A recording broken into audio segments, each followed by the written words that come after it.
ಮೂರು ಅನ್ಯಾಯ ನಡೆದ್ರಿಂದ, ಗುರುಕುಲ ಶಿಕ್ಷಣ ಹೋದ್ರಿಂದ ಮನೆಯಿಂದ ತಾಯಿ ದೂರ ಆದ್ಲು, ಅವಳು ಕೆಲಸಕ್ಕೆ ಹೋಗ್ಬೇಕಾಯ್ತು.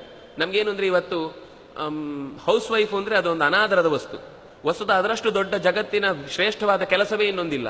ಯಾಕೆಂದ್ರೆ ಇಡೀ ನೆಕ್ಸ್ಟ್ ಜನರೇಷನ್ಗೆ ಬೇಕಾದ ಅಷ್ಟನ್ನು ತುಂಬವಳು ತಾಯಿ. ಮನೆಯಲ್ಲಿ ತಾಯಿ ಮಕ್ಕಳ ಜೊತೆಗಿದ್ರೆ ಮಕ್ಕಳು ಚೆನ್ನಾಗಿ ಬೆಳೀತಾವೆ. ಇದೇನಾಗಿದೆ ಇವತ್ತು, ಅವಳು ದುಡಿಲಿಕ್ಕೆ ಹೋಗ್ಬೇಕು, ಅನಿವಾರ್ಯ. ಪೇಟೆಯಲ್ಲಿ ಇಬ್ಬರ ದುಡಿಮೆಯಿಂದ ಮಕ್ಕಳಿಗೆ, ನಮ್ಗೆ ಯಾಕಂದ್ರೆ ಲಕ್ಷ ಕೊಟ್ರೆ ಮಾತ್ರ ನಮ್ಮ ಮಕ್ಕಳಿಗೆ ಲಕ್ಷ್ಯ ಸಿಗುತ್ತೆ ಅಂತ ಏನೋ ಒಂದು ಭ್ರಮೆ ಇದೆ. ವಿದ್ಯೆ ಎಲ್ಲಿದ್ರು ಮಕ್ಕಳು ಕಲಿತಾರೆ ಅಂತ ಅನ್ನೋ ವಿಶ್ವಾಸ ನಮ್ಗಿಲ್ಲ. ಜಾಸ್ತಿ ದುಡ್ಡು ತಗೊಂಡ್ರೆ ಅವ್ರು ಜಾಸ್ತಿ ಕಲಿಸ್ತಾರೆ ಅಂತ.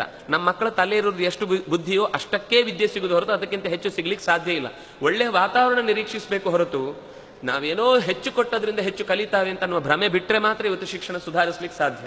ಅದರಿಂದಾಗಿ ಮೊದಲು ಸಂಸಾರದಿಂದ ತಾಯಿ ದೂರ ಆಗ್ತಾ ಇದ್ದಾಳೆ, ಮಕ್ಕಳಿಗೆ ತಾಯಿ ಸಿಗ್ತಾ ಇಲ್ಲ. ಎರಡನೇದು, ಗುರುಕುಲ ಅಂದ್ರೆ ಒಂದು ಶಾಲೆಯಲ್ಲಿ ಗುರುಗಳು ಮಕ್ಕಳಿಗೆ ಹತ್ರ ಇಲ್ಲ. ಗುರುಗಳಂದ್ರೆ ಸಂಬಳಕ್ಕೆ ಬಂದು ಹೋಗೋರಷ್ಟೇ.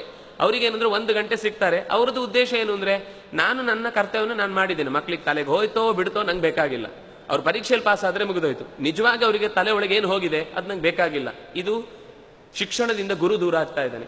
ಮೂರನೇದು, ಸಮಾಜದಲ್ಲಿ ಯಾರು ನಮಗೆ ಮಾದರಿ, ಆದರ್ಶ ಯಾರು ಅಂತ ಕೇಳಿದ್ರೆ ಇವತ್ತು ನಮಗೆ ಯಾವ್ದಾದ್ರು ಸಿನಿಮಾ ನಟ ಅಥವಾ ಆಟದಲ್ಲಿ ಇರುವ ಯಾವುದೋ ಒಬ್ಬ ಕ್ರಿಕೆಟ್ ಪ್ಲೇಯರೋ ಇನ್ಯಾರೋ ಒಬ್ಬ ಬಿಟ್ರೆ ಯಾರೋ ಬಿಸ್ನೆಸ್ ಮ್ಯಾನ್, ಇವರು ನಮಗೆ ಮಾದರಿಯಾಗಿ ನಿಂತಿದ್ದಾರೆ. ಇದು ಮೂರು ಕೂಡ ಮಕ್ಕಳ ಬುದ್ಧಿಯನ್ನ ಸೀದಾ ಅಧೋಗತಿಗೆ ಕೊಂಡು ಹೋಗುತ್ತೆ. ಮೊದಲು ನಮಗೆ ಸಂಸಾರದಲ್ಲಿ ಮಕ್ಕಳಿಗೆ ತಾಯಿ ಸಿಗಬೇಕು, ಗುರುಕುಲದಲ್ಲಿ ಗುರುಗಳು ಸಿಗಬೇಕು, ಸಮಾಜದಲ್ಲಿ ಯಾರಾದರೂ ವಿಜ್ಞಾನಿಗಳು ಅಥವಾ ಶ್ರೇಷ್ಠ ಸಾಧನೆ ಮಾಡಿದವರು ಮಕ್ಕಳಿಗೆ ಮಾದರಿಯಾಗಿ ಸಿಗಬೇಕು. ಆಗ ಅವರ ವಿದ್ಯಾರ್ಥಿ ಜೀವನ ಅದು ಚೆನ್ನಾಗಾಗ್ಲಿಕ್ಕೆ ಸಾಧ್ಯ.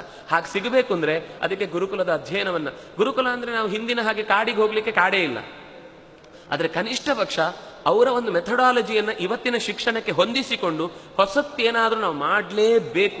ಇಲ್ಲ ಅಂದ್ರೆ ನಮ್ಮ ಹಿಂದಿನವರು ಹಾಕಿದ ಮರದಿಂದ ಇವತ್ತು ನಾವು ಹಣ್ಣು ತಿಂತಾ ಇದ್ದೇವೆ. ನಾವು ಹಾಕಿದ ಗಿಡ ಅಲ್ಲ ಅದು. ನಮ್ಮ ನೆಕ್ಸ್ಟ್ ಜನರೇಷನ್ ನಮ್ಮನ್ನು ಬೈಕೊಳ್ತಾರೆ. ಯಾಕೆಂದ್ರೆ ನಾವು ಹೋಗುವಾಗ ಈ ಮರ ಕಡದೇ ಹೋಗುದು ನಾವು. ಯಾಕೆಂದ್ರೆ ನಮಗೆ ಮನೆಯಲ್ಲಿ ಸುತ್ತ ಕಸ ಇರುತ್ತೆ, ನೆಲ ಎಲ್ಲ ಶುದ್ಧ ಇರಬೇಕು. ನಮ್ಮ ಮನೆಯ ಪರಿಸರದಲ್ಲಿ ಎಲ್ಲೂ ತರಗೆಲ್ಲ ಬೀಳಬಾರ್ದು. ಯಾಕಂದ್ರೆ ನಮ್ಮ ಹೊಟ್ಟೆಯಲ್ಲಿ ಎಷ್ಟು ಗಲೀಜಿದೆ ಅಂತ ನಮ್ಗೆ ಗೊತ್ತಿಲ್ಲ. ನಮ್ಮ ಮನೆ ಪರಿಸರ ಏನು ಕೊಳೆ ಕಾಣಬಾರ್ದು ಅನ್ನುವ ದೃಷ್ಟಿಯಲ್ಲಿ ಆ ಮರವನ್ನು ಕಡಿದು ಹೋಗೋರು ನೆಕ್ಸ್ಟ್ ಜನರೇಷನ್ ಏನೂ ಸಿಗುದಿಲ್ಲ. ಎಲ್ಲವೂ ಕೂಡ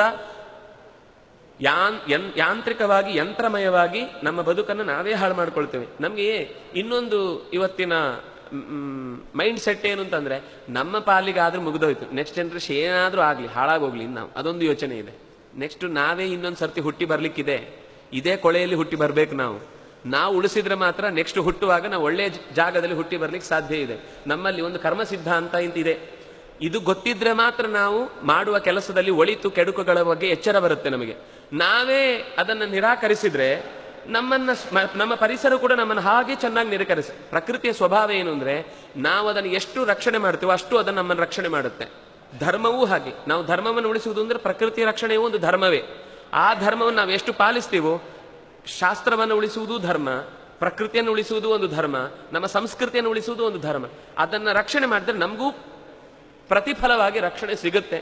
ಆ ರಕ್ಷಣೆಯ ದೃಷ್ಟಿಯಿಂದ ಮಕ್ಕಳಿಗೆ ಒಳ್ಳೆ ಶಿಕ್ಷಣ ಕೊಡುವಂತಹ ತಂದೆ ತಾಯಿಗಳ ಜವಾಬ್ದಾರಿಯನ್ನ ನಾವು ನಿರ್ವಹಿಸಬೇಕಾದದ್ದು ಅತ್ಯಂತ ಅಗತ್ಯದ ಕರ್ತವ್ಯ. ಮುತುವರ್ಜಿ ವಹಿಸಿ ನಾವು ಮಾಡಬೇಕಾದ ಜವಾಬ್ದಾರಿ ಅದು.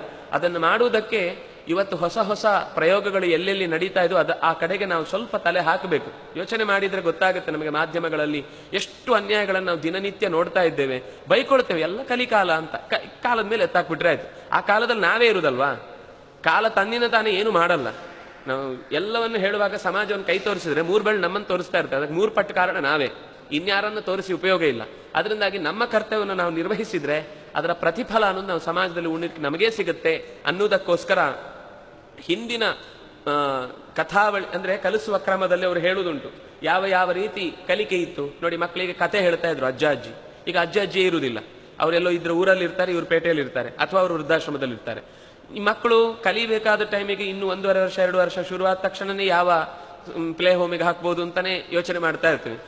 ಅವ್ರು ಯೋಚನೆ ಮಾಡ್ತಾರೆ, ನಮ್ಮನ್ನು ಪ್ಲೇ ಹೋಮಿಗೆ ಹಾಕಿದ್ರ ನಾವು ನಿಮ್ಮನ್ನು ವೃದ್ಧಾಶ್ರಮಕ್ಕೆ ಹಾಕ್ತೇವೆ ಅಂತ. ಬೆಳೆದ ಮೇಲೆ ನಾವು ಕೊಟ್ಟದ್ದನ್ನು ನಮ್ಗೆ ವಾಪಸ್ ಕೊಡ್ತಾರೆ, ನಾವೇನ್ ಮಾಡ್ಲಿಕ್ಕೆ ಆಗಲ್ಲ.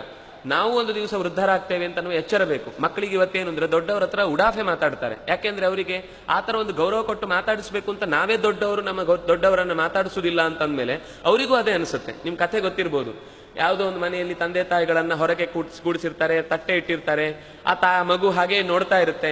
ಒಂದು ದಿವಸ ಅವರಿಬ್ರು ತೀರ್ಕೊಳ್ತಾರೆ. ಆ ತಟ್ಟೆಯನ್ನ ಹೊದಿಕೆಯನ್ನ ಸೀದಾ ತಗೊಂಡೋಗಿ ಅಟ್ಟದಲ್ಲಿಡುತ್ತೆ. ಯಾಕೆ ಅಂತ ಕೇಳಿದ್ರೆ ಆ ಮಗು ಹೇಳುತ್ತೆ, ನಾಳೆ ನೀವು ವೃದ್ಧರಾದಾಗ ನಿಮ್ಮನ್ನ ಅಲ್ಲೇ ಮಲಗಿಸ್ಬೇಕಲ್ಲ, ಅದು ಸಂಪ್ರದಾಯ ಅಂತ ಅದರ ಪ್ರಕಾರ. ಮಾಡಿದ್ದು ನಮಗೆ ವಾಪಸ್ ಬರುತ್ತೆ.